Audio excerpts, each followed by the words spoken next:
apakah khilafah itu dibatasi hanya 30 tahun. Yang artinya setelah 30 tahun, maka bukan lagi disebut dengan khilafah.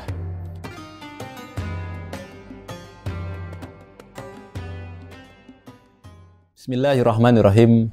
Assalamualaikum warahmatullahi wabarakatuh. Alhamdulillah wassalatu wassalamu ala rasulillah wa ala alihi wa sahbihi wa mawalah.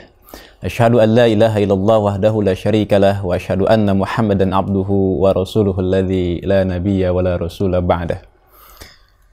Pemirsa yang dirahmati Allah Subhanahu wa taala, akhir-akhir ini muncul kembali pertanyaan yang dilatar belakangi oleh salah satu hadis Nabi Muhammad SAW, yang pada intinya adalah apakah khilafah itu dibatasi hanya 30 tahun. Yang artinya setelah 30 tahun, maka bukan lagi disebut dengan khilafah. Untuk menjawab hal itu, kita bisa kembali bertanya. Yang pertama adalah, apakah pertanyaan tersebut dilatar belakangi murni untuk memahami syarah atau penjelasan hadis terkait dengan 30 tahun masa kekhilafahan, ataukah memang dilatar belakangi oleh motif untuk menolak kewajiban menegakkan khilafah? Karena fondasi ini sangat penting untuk bisa memberikan penjelasan kepada siapa saja yang bertanya. Kalau poinnya yang pertama, maka tentu saja dengan mudah kita bisa jawab terkait dengan penjelasan apa yang dimaksud dengan khilafah hanya 30 tahun.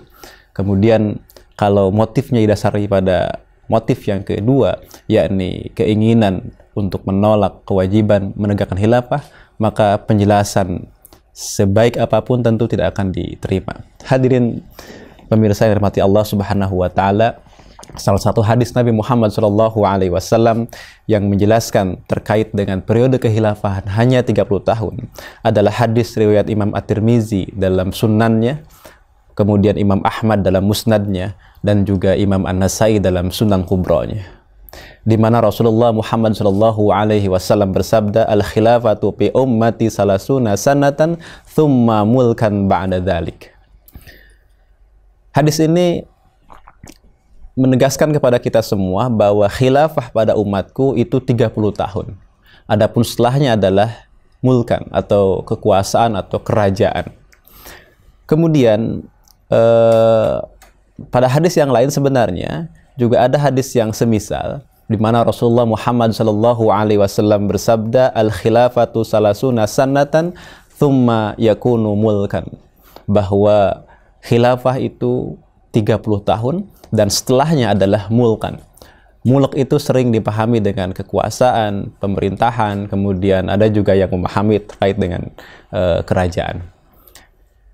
Pemirsa yang dirahmati Allah Subhanahu wa taala, ada hal penting yang harus kita fahami dalam hal ini. Yang pertama adalah memahami suatu hadis tentu tidak hanya berhenti pada hadis tersebut saja, namun kita harus menghimpun hadis-hadis yang lain, harus menghimpun berbagai macam riwayat yang lain, karena mencukupkan pada satu hadis, mencukupkan pada satu riwayat, kemudian kita mengambil kesimpulan dengan kehendak kita sendiri, mengambil kesimpulan dengan hawa nafsu sendiri, tentu akan berakibat pada pemahaman yang fatal. Padahal hadis-hadis terkait dengan khilafah itu amatlah banyak. Dan diantaranya adalah hadis dalam Sahih Ibnu Hibban, di mana Rasul bersabda, al-khilafatu salasuna sanatan wasairuhum mulkun wal khulafa'u wal muluk isna asyara.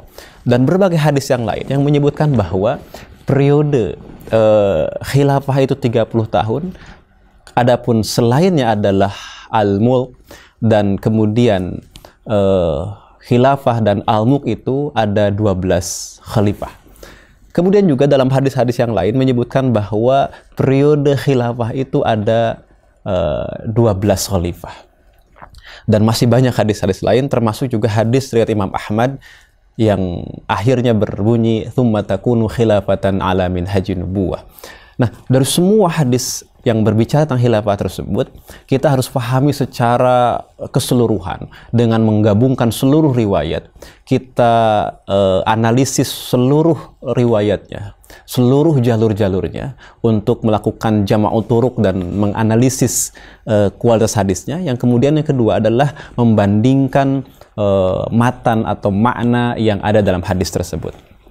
Ada beberapa hal yang bisa kita simpulkan. Yang pertama adalah secara jelas hadis yang tadi saya bacakan di awal terkait dengan khilafah 30 tahun itu menyebutkan dengan sangat jelas tentang lafal khilafah. Banyak orang yang ragu bahwa tidak ada lafaz khilafah dalam Quran dan hadis.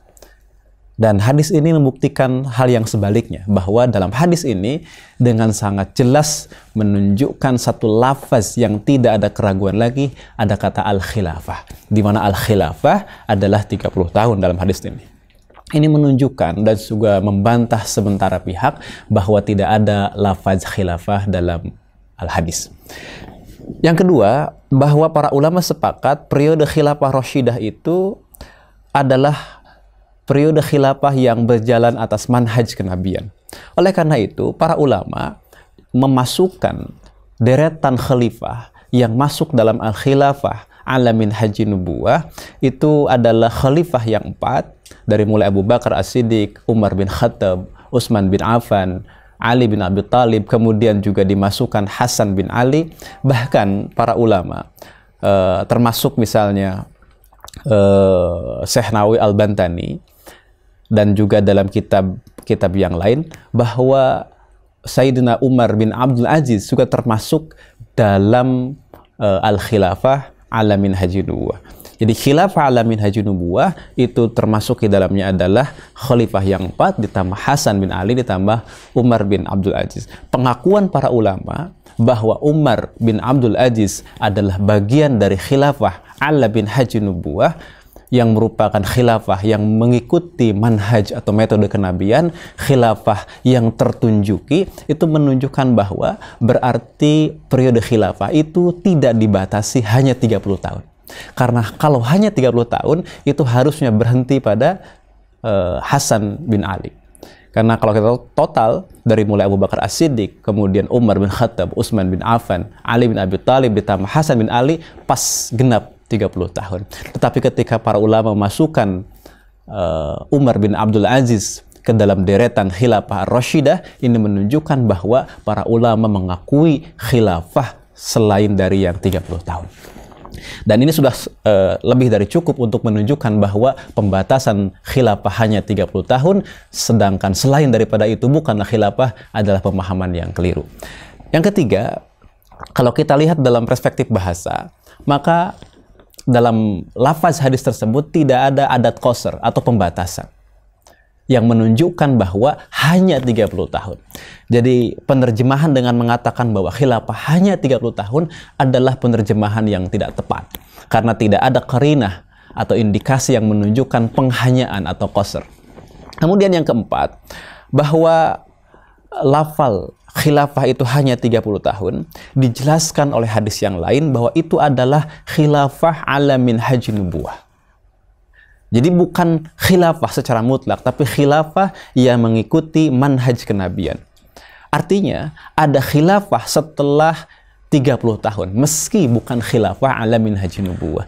Dan itu dijelaskan oleh hadis-hadis lain yang banyak, diantaranya adalah hadis riwayat Imam Ahmad, yakni ketika beliau Rasulullah Muhammad SAW menyebutkan kepada kita semua tentang periodisasi kekuasaan umat Islam dari mulai khilafah Rasyidah kemudian sampai berujung dengan khilafah yang kemudian mengikuti manhaj kenabian kembali.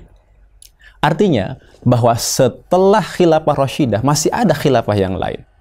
Ada khilafah meskipun dengan segala kekurangannya, dengan isa'atut tatbiq, dengan keburukan dalam penerapannya. Tetapi di dalamnya ada bai'at syar'i, yakni akad dari umat kepada seorang khalifah, yang itu menunjukkan bahwa semua khilafah di era Abbasiyah, di era Umayyah, dan juga di era Utsmaniyah adalah khilafah syar'i yang diadopsi dan juga dibenarkan oleh ulama umat kaum muslimin.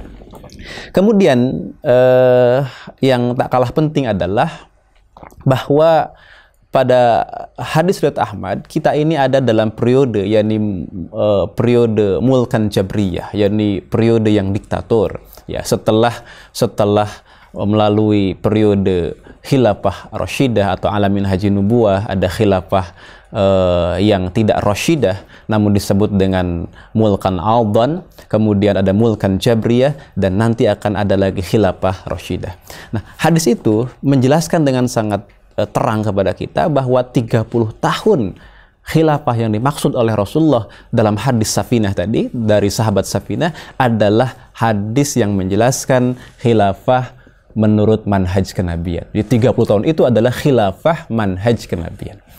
Kemudian yang kelima, tidak berarti juga bahwa setelah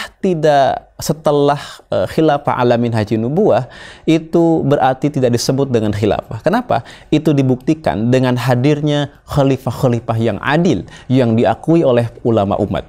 Di antaranya adalah ada Umar bin Abdul Aziz, ada Harun ar-Rasyid, dan khalifah-khalifah yang lainnya. Bahkan para ulama termasuk Imam As-Suyuti dalam kitab Tarikhul Khulafa itu menunjukkan deretan para khalifah setelah periodenya khilafah ar-Rasyidah, dan beliau menyebutkan bahwa itu semua adalah khilafah yang syar'i, khalifah yang dibaiat oleh umat, kekuasaannya adalah sah, dan beliau tuangkan dalam kitab yakni At-Tarikh Al-Khulafa yang merupakan sejarah para khalifah. Kemudian yang tak kalah penting yang keenam adalah kita harus juga memahami hadis terkait dengan 12 khalifah yang disebutkan dalam hadis Nabi Muhammad SAW semakin memperjelas kesalahan pembatasan khilafah hanya 30 tahun. Jadi hadis sahih yang mengatakan bahwa khalifah ada 12 itu menunjukkan bahwa khalifah tidak dibatasi hanya sampai dengan Sayyidina Hasan bin Ali. Oleh karena itu dalam kitab Tarikhul Khulafa, sejarah para khalifah yang ditulis oleh Al-Hafiz Imam As-Suyuti menyebutkan bahwa ada 12 khalifah. Kemudian siapa saja itu beliau jelaskan, dan beliau menyisakan 2 lagi. Bahwa kita sedang menunggu 2 orang khalifah yang belum hadir. 10 sudah, yakni khalifah yang adil itu sudah, tinggal menunggu 2 lagi. Dan diantaranya kata beliau adalah Al-Mahdi, dan 1 lagi beliau tidak sebutkan. Ini menunjukkan bahwa pengakuan Imam As-Suyuti di dalam kitab Tarikhul Khulafa bahwa khalifah tidak dibatasi hanya 30 tahun. Setelah 30 tahun adalah tetap disebut khalifah, dan sistemnya adalah khilafah. Pemirsa yang dirahmati Allah Subhanahu wa taala, itu adalah penjelasan yang singkat dan mudah-mudahan bisa bermanfaat untuk kita semua. Yang pada kesimpulannya adalah para ulama telah menegaskan kewajiban untuk menegakkan khilafah. Termasuk misalnya Imam Al-Mawardi dalam kitab Al-Ahkamus Sultaniyah menyebutkan dalam kitabnya terkait dengan ijma' kewajiban mengangkat imamah, yakni mengangkat seorang khalifah. Dan tidak mungkin para ulama mewajibkan sesuatu kalau sesuatu tersebut sudah berakhir, yakni hanya 30 tahun. Para ulama berijma terkait dengan kewajiban imamah atau khilafah, berijma untuk mengangkat seorang imamul a'zam atau khalifah. Ini menunjukkan bahwa kewajiban ini tetap melekat pada umat dan harus kita wujudkan. Dan ini menegaskan bahwa para ulama sudah faham khilafah itu tidak dibatasi hanya 30 tahun dan sudah berakhir. Khilafah 30 tahun adalah khilafah yang mengikuti manhaj kenabian. Setelah 30 tahun masih ada para khalifah dengan sistem khilafahnya meskipun dengan segala kekurangan. Dan oleh karena itu kita hari ini wajib untuk kembali menegakkan sistem khilafah yang menerapkan syariah dan juga mengemban dakwah ke seluruh penjuru alam, karena ini adalah kewajiban yang Allah wajibkan, sebagaimana yang Rasul tegaskan dalam banyak hadisnya bahwa sistem khilafah adalah sistem warisan dari baginda Muhammad SAW. Mudah-mudahan ada manfaat untuk kita semua. Barakallahu li walakum. Assalamualaikum warahmatullahi wabarakatuh.